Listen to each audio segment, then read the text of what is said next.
Olá a todos, sejam muito bem-vindos ao nosso espaço, onde nós desvendamos as complexidades da diplomacia, da política internacional.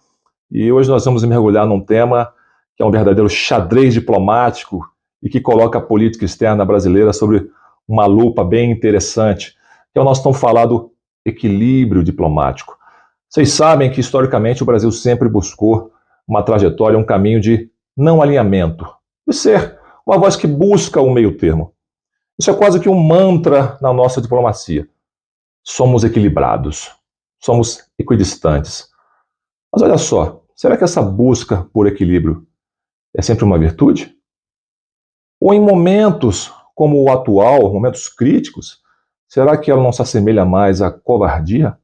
Transforma-se de uma virtude em um vício que nos impede de enxergar a realidade dos fatos, de tomar posições claras e lógicas? Pois bem, meus amigos, vamos ser francos. Essa recente nota do Itamaraty, essa que condenou os ataques de Estados Unidos e Israel a instalações do programa nuclear iraniano, não foi um mero deslize diplomático, nada disso. Ao contrário, foi o marco de uma diplomacia equivocada, uma postura enviesada, bastante prejudicial. É como se essa tradicional busca por equilíbrio tivesse virado um biombo protetor, que ao invés de esconder, revela certa pusilanimidade. E o problema é que, ao agir assim, o Brasil não eleva a sua estatura no cenário global. Pelo contrário, essa postura nos alinha a forças que desestabilizam a ordem nacional, mina princípios muito caros ao país e ao mundo, princípios básicos, como não proliferação nuclear. E é evidente que isso acarreta riscos políticos e diplomáticos profundos que corrói um pouco da esquálida credibilidade e influência que ainda nos resta no palco global, se é que ainda resta alguma. Se você leu ou ouviu falar desse comunicado oficial Itamaraty, talvez você tenha achado ele meio insosso, meio sem gosto. Mas para quem analisou a fundo, ele é bastante revelador. Ele revela uma superficialidade preocupante e uma assustadora falta de contexto histórico. Pensa comigo, a condenação dos ataques aparece num absoluto vácuo geopolítico, sem uma mençãozinha sequer ao histórico de negociações que Teherã abandonou, sem uma palavra sobre o enriquecimento ilegal de urânio, que Irã faz muito além dos limites permitidos. Nenhuma linhazinha magra sequer sobre as repetidas violações aos compromissos internacionais do Tratado de Não Proliferação Nuclear, o TNP, e a própria Agência Internacional de Energia Atômica, a AIEA. Para ser minimamente coerente, coisa que não foi, essa alegação descontextualizada de transgressão da Carta das Nações Unidas, ela precisaria ser analisada junto com as ações unilaterais e irresponsáveis de Teherã, que há anos testam a paciência da comunidade internacional. Há muitos anos. Essa ausência de crítica às ações iranianas anteriores, que pavimentaram o caminho para essa escalada atual, transforma a condenação brasileira numa verdadeira anomalia diplomática. É uma condenação unilateral que ignora a cadeia de eventos, a relação causal, causa e efeito. Eu considero, e qualquer um que estude o tema deveria considerar isso uma verdadeira salada geopolítica, porque ela é uma mistura de retórica vaga com a junção esdrúxula de situações radicalmente diferentes e que confunde intencionalmente a equivalência moral.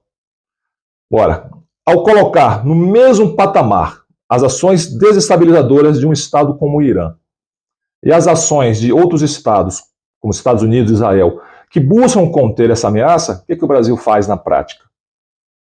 Ele endossa as violações do direito internacional praticadas pelo Irã.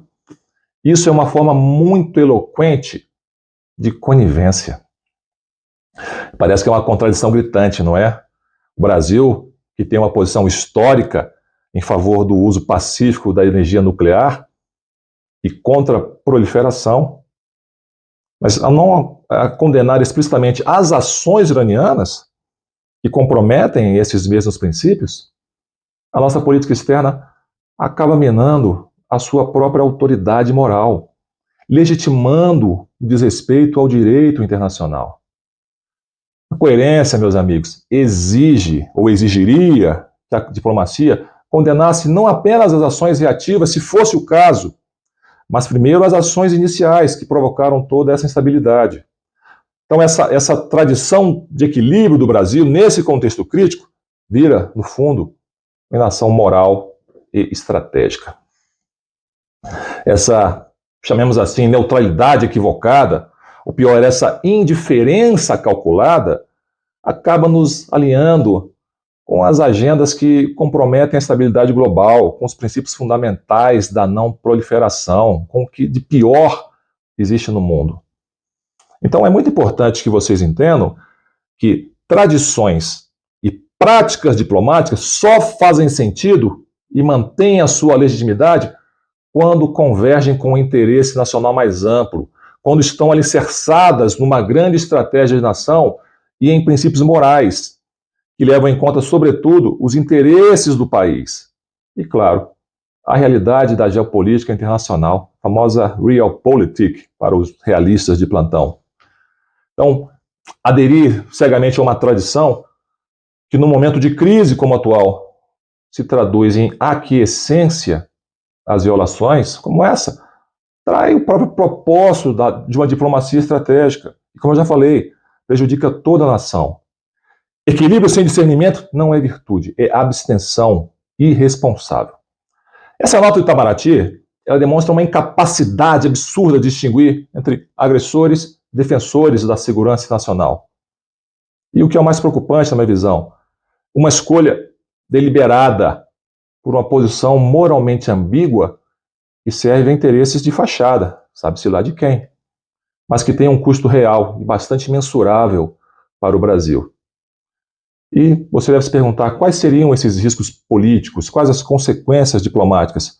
Pois é, essa postura, ela impacta diretamente a nossa credibilidade como um ator responsável, como um defensor da não proliferação nuclear.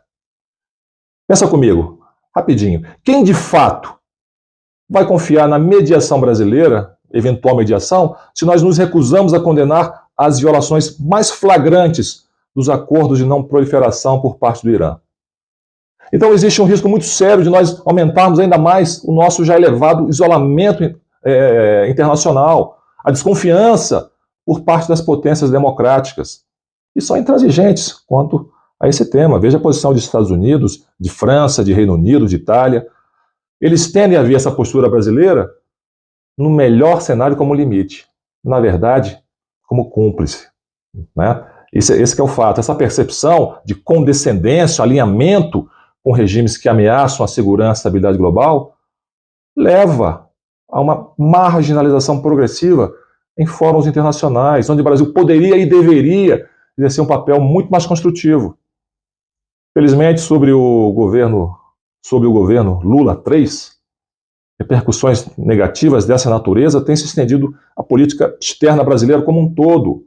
Isso sabota aquilo que seria a nossa legítima aspiração a um papel de liderança. Isso faz com que nós percamos a nossa bússola moral e estratégica, com que nós percamos a nossa relevância. Essa nota famigerada em questão, meus caros, é um monumento à miopia estratégica. É uma das mensagens mais infames e embaraçosas da história diplomática brasileira. Ela representa um desvio perigoso e inaceitável dos princípios fundadores da responsabilidade global que o Brasil sempre adotou. E sabe o que é pior? Esse desvio ou esses desvios, eles têm se tornado a regra na gestão dos nossos chanceleres, o último aí, tanto o chanceler de enfeite, que não apita nada, quanto o chanceler de fato. Então, essa mistura perigosa de covardia e omissão diplomática não é, com certeza, uma fórmula para o sucesso e a liderança. Pelo contrário, é uma receita para o descrédito, para a irrelevância. Então, eu creio que é muito urgente, não apenas uma mera reflexão, mas uma verdadeira reorientação. O Brasil precisa transcender essa mera retórica de equidistância. Precisa abraçar a responsabilidade que o nosso peso específico e as nossas aspirações demandam e determinam. Nós precisamos readquirir a capacidade de forjar uma política externa mais coerente, mais corajosa, alinhada com os valores democráticos que nós sempre professamos. A suposta neutralidade, quando a não proliferação nuclear está em risco, não é virtude. É cumplicidade silenciosa que legitima a irresponsabilidade, afasta parcerias históricas, nos coloca, sem a menor dúvida, mais uma vez, no lado errado da história. Em um governo minimamente sério, ainda haveria tempo de se rejeitar essa abordagem obtusa, deturpada, e, em seu lugar, adotar uma diplomacia que ancorasse nossas práticas, nossas tradições, num entendimento profundo do verdadeiro interesse nacional e também, claro, da realidade internacional, a moldura estratégica. Infelizmente, não é o caso. Não temos esse governo minimamente sério. A verdadeira liderança e influência emergem não da ambiguidade calculada, mas da clareza moral, da clareza estratégica. E essas são qualidades que estão absolutamente em falta nos atuais formuladores da política externa nacional, todos eles. No mundo, podemos dizer, onde a paz global está aí pendurada por um fio, e a comunidade internacional ela tem clamado por lideranças lúcidas, por determinação inabalável, a diplomacia brasileira não pode se dar ao luxo de ser apenas equilibrada. Precisa mais, precisa ser corajosa, justa, intelectualmente honesta e coerente. Do contrário, essa tradição brasileira será lembrada não como uma estratégia diplomática, mas como um epitáfio das nossas próprias ambições internacionais. Será lembrada como uma cicatriz dolorosa de mais uma oportunidade perdida por hesitação, por ambiguidade, que relegam o país à periferia moral e estratégica do tecido político global, relega o Brasil ao rodapé da história, ao banco de reservas do jogo político internacional. Para quem tiver interesse, eu publiquei um artigo sobre esse tema ontem, na Gazeta do Povo, ontem, segunda-feira, dia 22 de julho, intitulado Geopolítica da Covardia. Deem uma olhada lá, está bastante interessante. Eu espero que tenha provocado uma boa reflexão e até a próxima análise com mais um tema de política externa, ou defesa nacional, ou indústria de defesa. Aproveite e me sigam lá no canal do YouTube, @MarcosDegor12. Um abraço!